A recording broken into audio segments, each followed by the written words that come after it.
My name is Carl Fravel, and this video is a demonstration of my Dance Automation UI and Smart item for Decentraland scenes using the builder or the SDK. So I'm going to stop sharing my video and start sharing my screen. So the delivery vehicle for this code is this Carl Fravel's Dance Animator zip file, which in its current form is a smart item that can be put into a builder asset. But let me just show you what's in it. There is a README, and in the source, it has the item TypeScript that you need for a smart item. But in the modules, it also has the basic Dance HUD heads-up display or UI that you can use in an SDK scene. In which case, all you would need is this file and the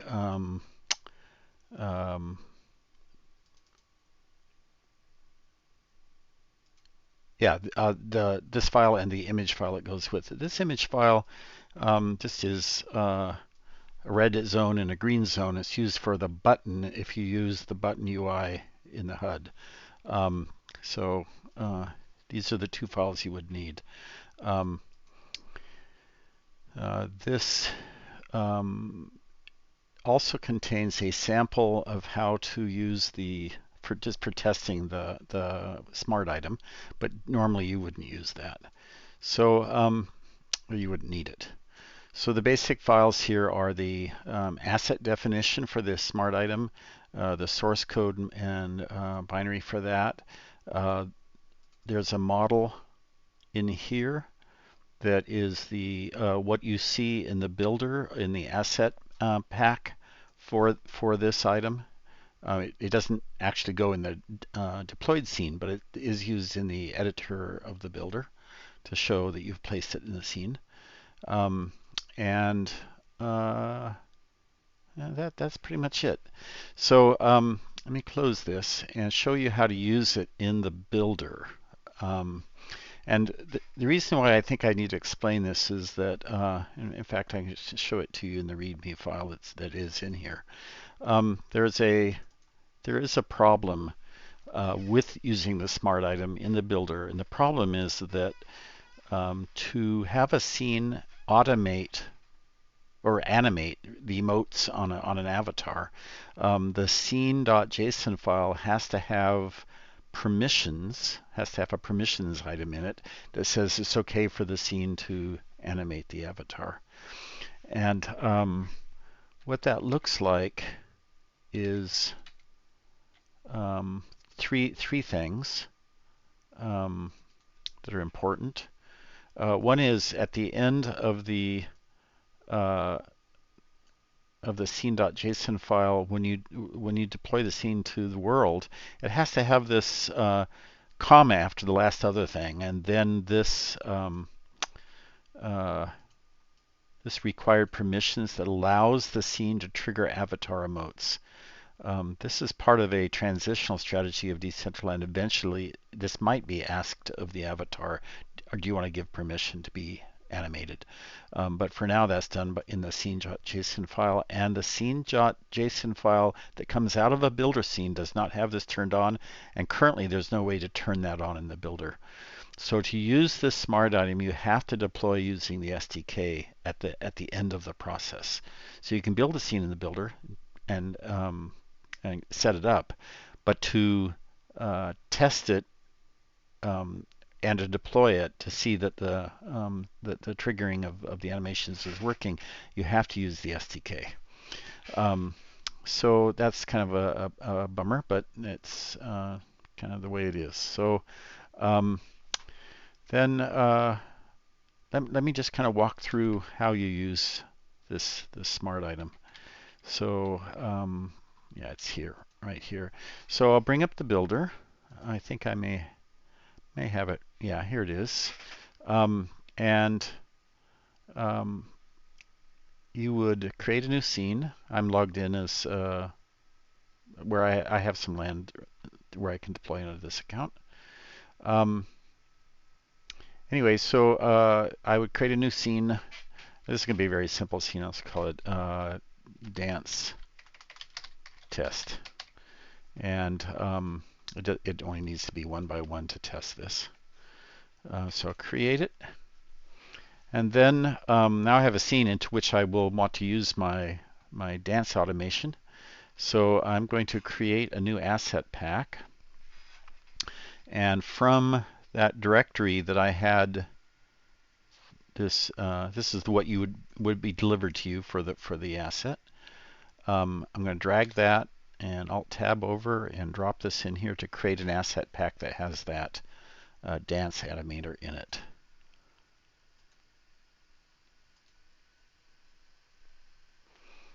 And after I've done that, now I have a asset pack at the bottom that has this in it. And I'm going to drag it onto the scene. Remember, in the builder, this is the southwest corner of the scene. Your avatar by default will spawn at the southwest corner of the scene. Dropping this in here, it doesn't really matter where you put it. It has, it's not visible in the deployed scene. It's just to show you that there's this smart capability, smart item in the scene, but it has no, it's not an object in the scene. I'll put it that way. It optionally does have a user interface. It would appear in the lower right of the user screen, but it doesn't actually appear in the scene on the ground or anything like that. The other thing you want to know is that this little Boolean flag here says whether it's kind of which way you want to use this Dance Automator.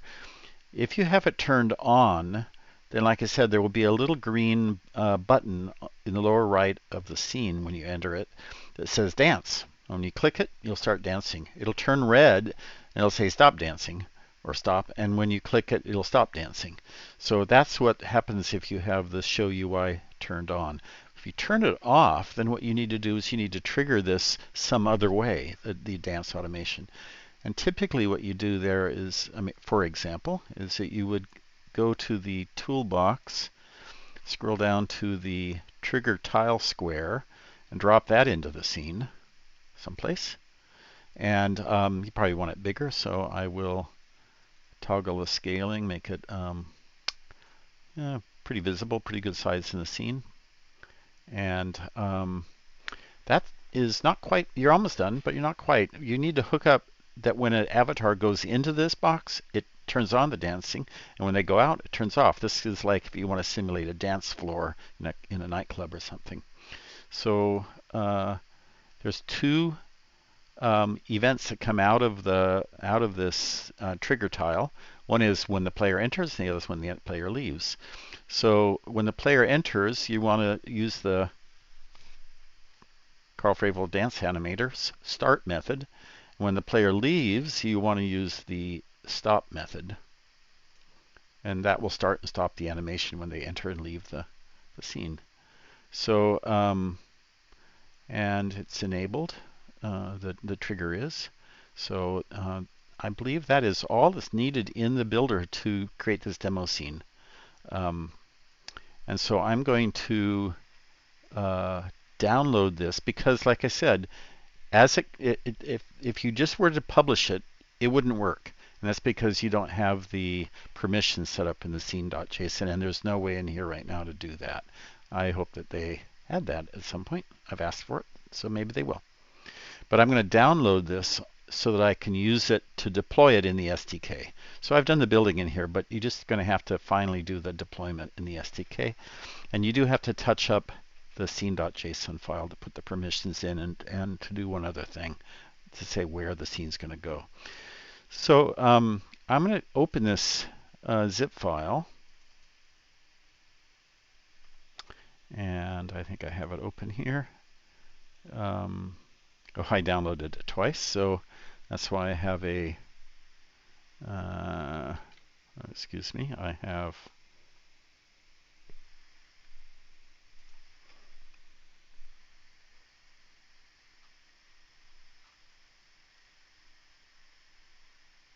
Is this from tonight? Hold on a second. Let me just download it again. Let me go to my downloads directory and just see what I have in there, actually. Yeah, let me get rid of all those previous dance items and download that again. I've been playing around with this for a while, so download the scene, download it. I should just say dance test. Yes. So if I open this up, I have a scene that this is a standard SDK scene. It has a source directory with the game file in it, and it has various 3 smart items, which are the trigger area, the Dance Automator, and the grass that's on the ground. And it has some other files in here that are just simply necessary to make the scene work. But so the way you use this in the SDK is that you would open up a command prompt window, and that's the CMD. It's like this guy right here. So if you, I do my work in a directory structure called WebVR DCL. And I have lots of scenes and things in here, but I have a library area in here where I have various test scenes and example technologies, etc. And I'm going to make a directory in here called dance, no, just dance test. I'm going to go into that directory. And I actually want to get that directory open in the Explorer. So I'll actually say Explorer, but put a period here so it says open this directory in the Explorer. And it is nice and empty. And I go back to my zip file. I select everything that's inside the zip file. I click and drag into here, and it will create me an SDK scene. Now I already have the SDK installed. How do I know I have the SDK installed? Well, for example, if I type DCL, it doesn't say no such command. It's actually shows me a list of the commands and things. To install the SDK, you would go, if you've never done it before, you would go to the Decentraland documentation, which is very good documentation, and excuse me, it keeps asking me who's logged in here. But anyway, let me just go over right to here and go docs.decentraland.org. Some of you may not be familiar with the SDK, so I'm going to just very briefly mention that you go into the Create SDK Getting Started. The Getting Started has just a little bit of explanation in how you install it, and then how you set up and preview scenes. So I'm going to skip over this installation part, and I'm not going to tell you generally about coding scenes, but I'm going to show you how to preview a scene and how to do one edit on one of the files in the scene that needs to be changed before deploying it with the SDK. So in particular, I'm going to use Microsoft Visual Code, which is a nice code editor, and edit the scene. If I do a directory here, you'll see that there is a scene.json file. So I'm going to code scene.json. And there's no permissions at the bottom to animate. Also, the builder outputs it as though it said 0, 0, which would mean like in the Genesis Plaza, and of course that won't work. The builder allows you to place the scene where you want on a map.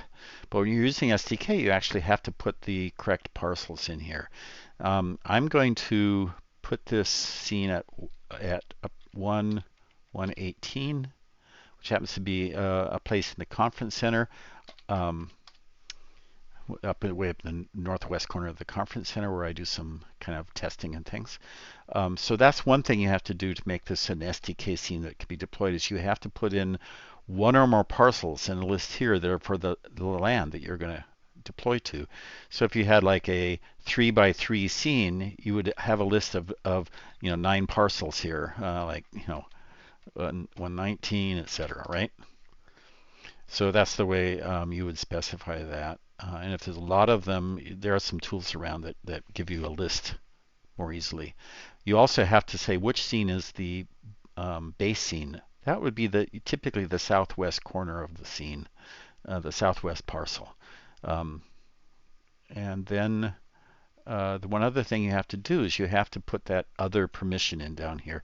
Now I have another file here that has that permission already typed, so I'm just going to copy it and put it in there. But it's important to add a comma after the previous thing.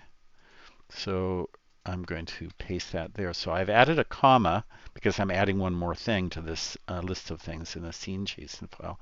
And it's required permissions, colon, it's a square bracket saying there could be a number of permissions, an array of them, but there's only one thing in that array, and that is the long spelled out, allow to trigger avatar emote. So by adding this, now the scene will work when deployed with the SDK. So I'm going to save that file. I'm going to go back to the command window where I'm in that scene. And if I type the scene.json, I kind of just confirm, you see that it's actually been correctly edited there. Now with the SDK, I'm going to preview the scene on my local machine.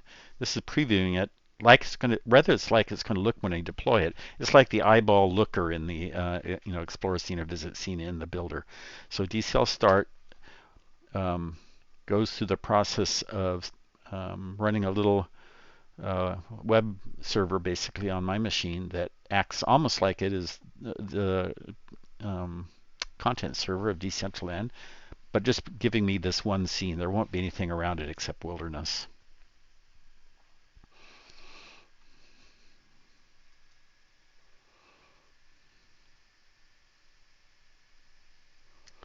So here's the scene that we have created. And as you can see, the little orange box for the code for the dance automation is not visible here, but the trigger thing that I'm using to trigger the animation is. When you walk into it, it takes a moment for the animations to start up. There actually have been sort of running in the background. It's waiting for one of the animations to finish, and it is not starting. Why did I not hook it up to start?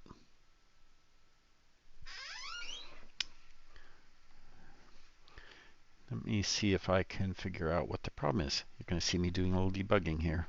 Going back to the builder, in the scene, did I hook up that? I did. And this is here with the UI turned off. All right, that's looking right. Let me look at the code that I downloaded and make sure that it really has this is the download of the scene. Make sure it really does have the, I think that this is yep, it has that. It has that.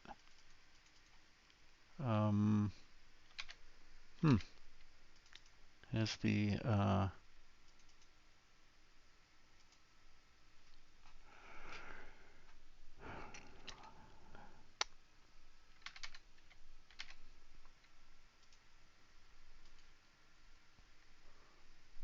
let's see, let me go, I'm using this command to turn off that window over there on the left, and I'm going to hit F12, which opens up the console.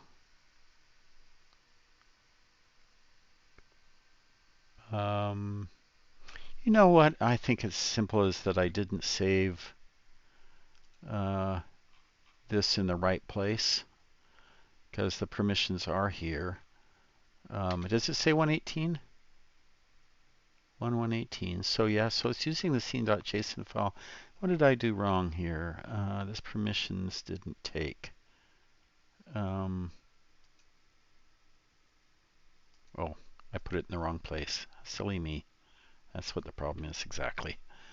I need to put it as the last permission in the file, not inside the source permission attribute. I need to put it at the top level in there. So I think now if I'm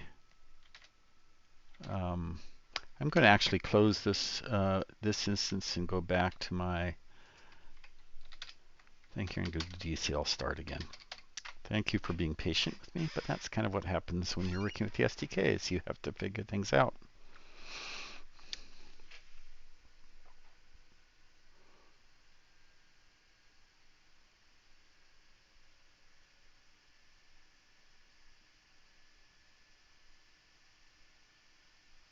All right. So now when we walk over here, it should, within a few moments, start animating the, yeah, there it goes. When you move, not when you turn, not from turning, that doesn't stop the animation, but if you move, that is an animation that overrides the dancing, and the dancing will start up when the dancing that was going timed in the background, and when it runs out of time, it starts the next one. So it plays a random series of forever of dance animations, and yes, when there's random things, sometimes you get two of the same in a row. But anyway, so it works. And when you leave the scene, the walking stops the animation that was playing, but when you walk into the scene, it has to wait for whatever animation is sort of playing in the background to finish, and then it'll start. So you see that it works. This technology is, I'm not distributing it for free. I do ask that if you want to use it in a scene, one or more scenes, you get the appropriate license or licenses from me. We'll work out a deal that's reasonable. And like I say, that the if you go back and look at an original